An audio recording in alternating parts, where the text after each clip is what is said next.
Welcome to your section 1.3 Algebra 2 video.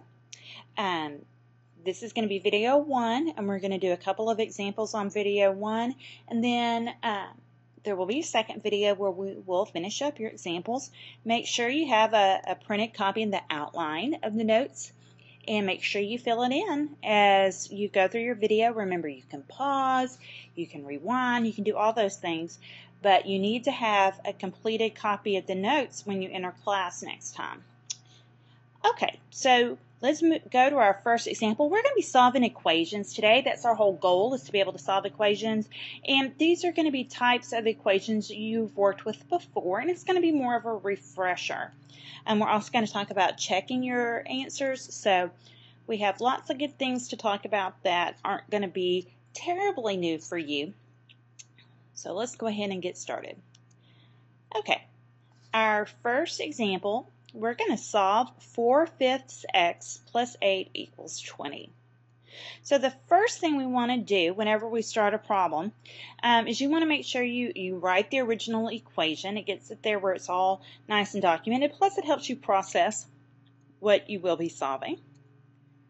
So there's our original equation, 4/5 x plus 8 equals 20.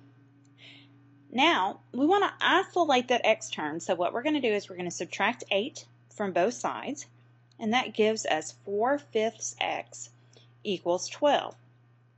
Now, 4/5 is multiplying the x, so we could divide both sides by that, but when we divide by a fraction, that's the same thing as multiplying by its reciprocal. So we are going to multiply each side by 5/4, which is the reciprocal of 4/5. When we do that on the left side, the 5/4 will cancel with the 4/5. On the right hand side, of course, we've got to actually multiply this out. So we've got 5/4 times 12. That 4 will cancel with a factor of 4 in the 12 and leave us with 3. 5 times 3 is 15. So as we're simplifying, we get x equals 15.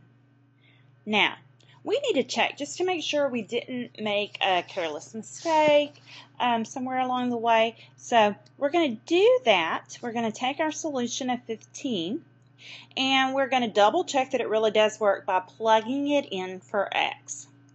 So we're going to check by letting x equals 15 in the original equation. It's very important that you go back to the very first equation when you are checking. So where we have 4/5 x plus 8, we're going to plug in the 15, and we're going to do 4/5 times 15. Okay, the 5 will cancel with the factor of 5 and the 15 and leave us with 3 times 4 is 12. So we get 12 plus 8, and that does equal 20, which is what we wanted to do. Remember, when you're solving an equation, you're finding the value for x that's going to give you equal sides of the equation. So we wanted to make sure that the value we found for x, once plugged in, gives us 2 equal sides of our equation, and it does. They both sides equal 20. So 15 is our solution. All right, so now we're going to dive into a word problem. This one is about a restaurant, and we're going to write and use a linear equation to solve this problem.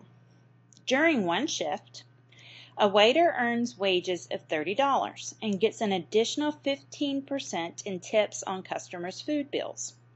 The waiter earns $105.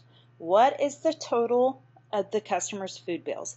Let's think this through and come up with a word equation first, and then we'll fill in our values. Okay, so our word equation or verbal model is what we're going to do first, and then we're going to write an equation, making sure that we write 15% as a decimal.